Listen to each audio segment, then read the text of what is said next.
அண்மை செய்தியை பார்த்துக் கொண்டிருக்கிறோம்.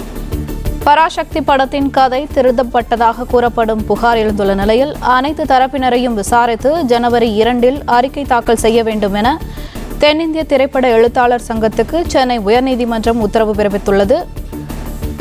இதுகுறித்த கூடுதல் விவரங்களை எமது செய்தியாளர் ஆனந்த் வழங்க கேட்கலாம். வணக்கம் ஆனந்த், விவரங்கள் என்ன? வணக்கம்.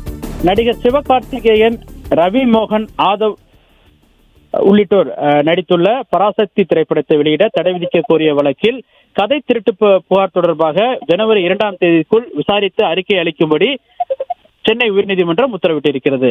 நடிகர் சிவகார்த்திகேயன், ரவி மோகன் உள்ளிட்டோர் நடித்து வருகிற ஜனவரி 10 திரைக்கு வர உள்ள படம் பராசக்தி. இந்த படத்தின் தனது செம்மொழி என்ற கதையை திருடி தயாரிக்கப்பட்டதற்காக படத்தை வெளியிட தடை விதிக்க வேண்டும் என கோரியும் இணை இயக்குனர் ராஜேந்திரன் என்பவர் சென்னை உயர்நீதிமன்றத்தில் வழக்கு தொடர்ந்திருக்கிறார். அந்த மனுவில் 1965 நடந்த இந்தி திணிப்பை எதிர்த்து நடந்த மொழி போரை மையமாக வைத்து செம்மொழி என்ற பெயரில் கதையை எழுதி கடந்த 2010 தென்னிந்திய திரைப்பட எழுத்தாளர் சங்கத்தில் பதிவு செய்திருப்பதாகவும், மறைந்த முன்னாள் முதல்வர் கலைஞர் கருணாநிதியின் பெண் சிங்கம் படத்தின் உதவி இயக்குநராக பணியாற்றிய போது செம்மொழி படத்தின் கதையை கலைஞரிடம் கூறியதாகவும், மருத்துவர்கள் ஓய்வெடுக்க சொல்லியிருப்பதால் கதையை எழுதும்படி தனக்கு பாராட்டு தெரிவித்ததாகவும் அவர் தெரிவித்தார். இந்த நிலையில் தென்னிந்திய திரைப்பட எழுத்தாளர் சங்கத்தில் கடந்த 2010 பதிவு செய்த இந்த கதையை பல தயாரிப்பாளரிடம் கொடுத்ததாகவும், தயாரிப்பாளர் சேலம் தனசேகரன் தனது கதையை நடிகர் சூர்யாவிடம் கொடுக்க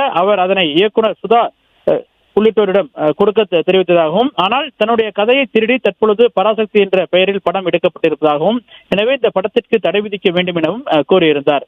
இந்த வழக்கு நீதிபதி SM சுப்பிரமணியம் முன்பு விசாரணைக்கு வந்தது.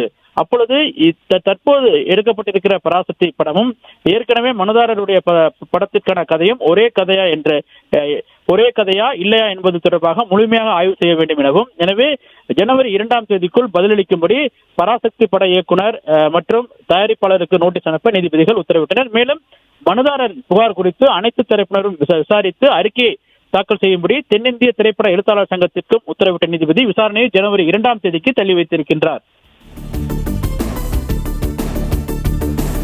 விவரங்களுக்கு நன்றி ஆனந்த். பிளே ஸ்டோர் மற்றும் ஆப் ஸ்டோரில் இருந்து பாலிமர் செயலியை QR கோடு மூலம் பதிவிறக்கம் செய்யுங்கள். செய்திகளை உடனுக்குடன் பெறுங்கள்.